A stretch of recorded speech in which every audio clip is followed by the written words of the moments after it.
دايما اول ما بتستعمل برامج معقده ومليانه اختصارات زي فيجوال ستوديو كود، ناس كتير بتلجأ لمجرد انها تستعمل الماوس وبيسيب الدنيا شغاله كده وخلاص. هو مش كسل منهم ولا حاجه، بس دايما بيفتكروا ان البرامج زي دي بتبقى مليانه اختصارات ومحتاجه وقت كبير جدا عشان يتعلموها. فيقولوا لك طب ليه من الاول، وتلاقيه بياخد وقت طويل بيدور على خيار معين هو عايزه بالماوس. عشان كده حاولت اجمع 10 اختصارات يغطوا على معظم احتياجاتك، ولو احترفتهم فعلا ممكن ما تحتاجش تستعمل ماوس بعديها اصلا. اول اختصار هو الكويك فايل اوبن، وده لما يكون عندك مشروع مليان فايلات وياخد منك وقت طويل قوي انك تفضل تدور وتفتح الفايلات اللي انت عايزها.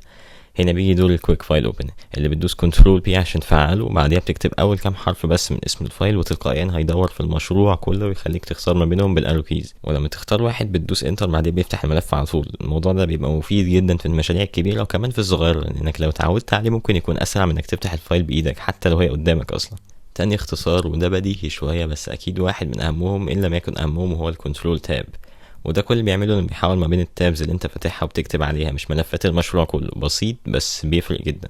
تالت اختصار هو انك تدور على كلمة معينة جوه المشروع بتاعك او الملف بتاعك لوحده، وكمان تستبدلها هي بس او كل حاجة شبهها. وده بنجيبه بكنترول شيفت اتش او كوماند شيفت اتش على حسب النظام بتاعك. فده بيفتح لك شاشة على الشمال ممكن تدور فيها على كلمة وتروح لها، او تستبدلها هي بس او كل كلمة شبهها عن طريق الزرار اللي على اليمين. ولو عايز تدور في الملف اللي انت فيه بتدوس كنترول اتش بس او كوماند اوبشن اف على حسب النظام برضو بتاعك. رابع اختصار هو الجو تو ديفينيشن، وده بتستعمله لو عندك فانكشن او كلاس بتستعملها في فايل غير اللي انت عاملها فيه، بس انت مش عارف هي اصلا معموله فين. فساعتها تروح عليها وتدوس F12، هيفتح لك تاب جديده فيها الفايل المصطلح معمول فيه.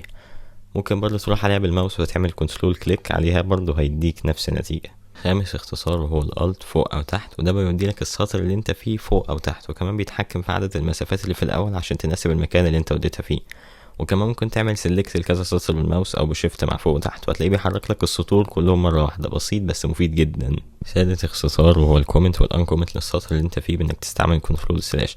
ده بيخليك تحول السطر من كود لكومنت والعكس، وده في الغالب مش بستعمله عشان يعمل لي كومنت عادي بس بستعمله لو عايز الغي كود لفتره معينه من غير ما اشيله خالص عشان استعمله بعدين. سابع اختصار هو مع انه بسيط الا ان في ناس كتير جدا متعرفوش، هو الكنترول باك تيك، واللي هو الزرار اللي في الغالب هتلاقيه جنب الواحد. والكوماند ده بيفتح لك التيرمينال على الفولدر اللي انت فاتحه في فيجوال ستوديو كود نفسه، مش على التيرمينال على الفولدر الاساسي بتاع الجهاز. تامن اختصار هو ال F2، وده بيخليك تغير اسم المصطلح اللي المؤشر بتاعك واقف عليه في كل الفايلات. فلو مثلا عندي فانكشن اسمها change وعايز اغير اسمها، مش لازم افضل ادور في كل مكان انا غيرت فيه اسمها، مجرد ادوس F2 واكتب الاسم الجديد وهو لوحده هيغيرها. تاسع اختصار هو الفورمات دوكيمنت، وده بتشغله بالشيفت الت اف او شيفت اوبشن اف على حسب النظام بتاعك. وده بتستعمله لو عندك كود مش مكتوب بالطريقه اللي انت مسيبها على فيجوال ستوديو كود.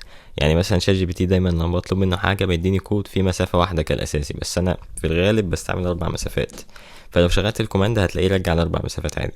عاشر اختصار هو المالتي كيرسر اديتنج، وده بيخليك عندك اكتر من مؤشر عشان لو عايز تكتب نفس الكلام في اكتر من سطر، فهتدوس كنترول الت فوق او تحت او اوبشن كوماند فوق او تحت، وهتلاقيه عمل لك كذا مؤشر بدل مؤشر واحد ممكن تكتب فيهم اللي انت عايزه. ولما تخلص هتدوس اسكيب. وبس كده، الحمد لله خلصنا 10 اختصارات. ناس كتير مش عارفاهم بس ممكن يوفروا معاهم وقت كبير جدا في كتابة الكود، او حتى يخلوا شكلك روش لو في حد تاني قاعد جنبك. والسلام عليكم ورحمة الله وبركاته.